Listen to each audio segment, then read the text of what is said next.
Mode de vie avec Christila Pelledouel, bonjour. Bonjour Virginie. Vous êtes journaliste à Psychologie Magazine et vous venez aujourd'hui nous parler de notre routine de vie. On se lève à la même heure, on se rend dans les mêmes lieux, on accomplit les mêmes gestes, ce qui entraîne souvent ennui, fatigue, manque d'énergie et surtout fermeture au reste du monde.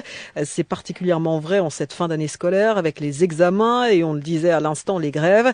Mais parfois, il suffit de peu de choses pour déprogrammer cette routine. Expliquez-nous, Christila. Vraiment peu de choses. Il suffit simplement de faire un petit pas de côté, de sortir de notre perception habituelle pour expérimenter de nouvelles sensations, de nouvelles émotions. Maïté Sauvet, qui est chercheur en neurosciences, explique que lorsque nous renouons en pleine conscience avec des sensations connues mais oubliées ou délaissées, nous réactivons des réseaux de neurones qui provoquent bien-être et plaisir. Donc je ne vois pas pourquoi on s'en priverait. D'accord, mais alors comment on fait concrètement? Je me vois mal, par exemple, éprouver du plaisir le matin en cherchant une place de parking autour de Radio France. Bon, je reconnais que c'est pas forcément le moment le plus agréable. Mais une fois que vous avez trouvé votre place, Virginie, si vous vous autorisez à marcher un petit peu le nez en l'air plutôt que de foncer les yeux rivés sur le trottoir, ce sera plus agréable. En fait, le but dans ce genre de situation, c'est de s'autoriser une petite école buissonnière ou une grande si vous préférez. Bref, de se déconnecter de l'habitude de votre temps de trajet en levant les yeux.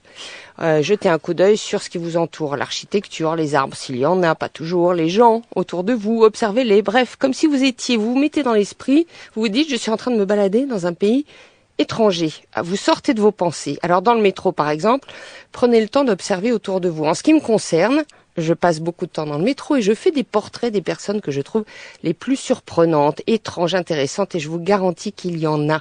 J'imagine leur vie, où ils vont, ce qu'ils font et je ne vois pas le temps passer.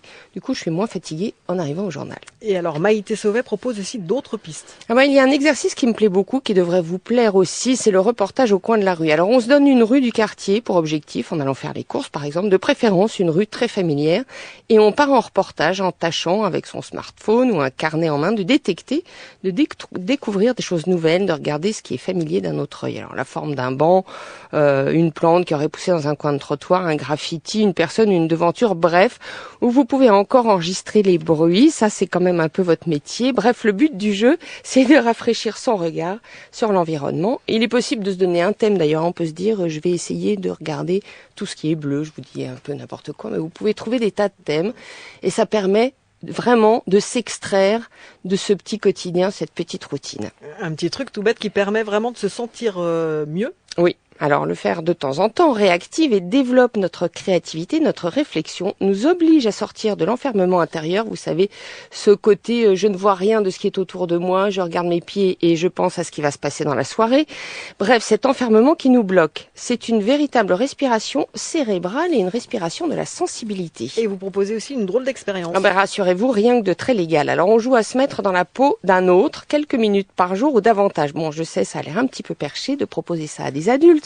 Mais observez bien comme les jeux de rôle sur Internet ont du succès. Alors vous choisissez quelqu'un, un personnage de film, de BD, qui vous voulez, et vous imaginez quelles pourraient être ses réflexions, ses répliques, sa manière d'être dans une situation qui est la vôtre. Par exemple, conduire les enfants à l'école, participer à une réunion, n'importe quoi.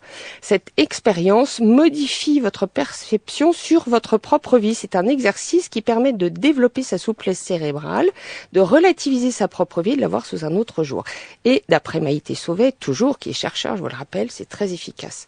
Bon, alors je vous propose, Virginie, de nous y mettre tout de suite. Je prends votre micro, vous prenez le mien. Et je vous dis au revoir. Je vous Moi donne aussi. mes feuilles tout de suite. Vous avez un livre à nous proposer? Oui, Le Monde est magique, qui reprend exactement ce thème-là, d'Alexandra Horowitz, et c'est publié chez Flammarion. C'est 11 balades insolites dans votre quartier. Alors, pour en savoir plus sur cette routine de vie qu'on peut casser, nous vous proposons donc cet article dans Psychologie Magazine, un article signé Flavia Maslin-Salvi, donc à retrouver dans Psychologie Magazine. Merci Christila Pelledouel. Au revoir. Au revoir.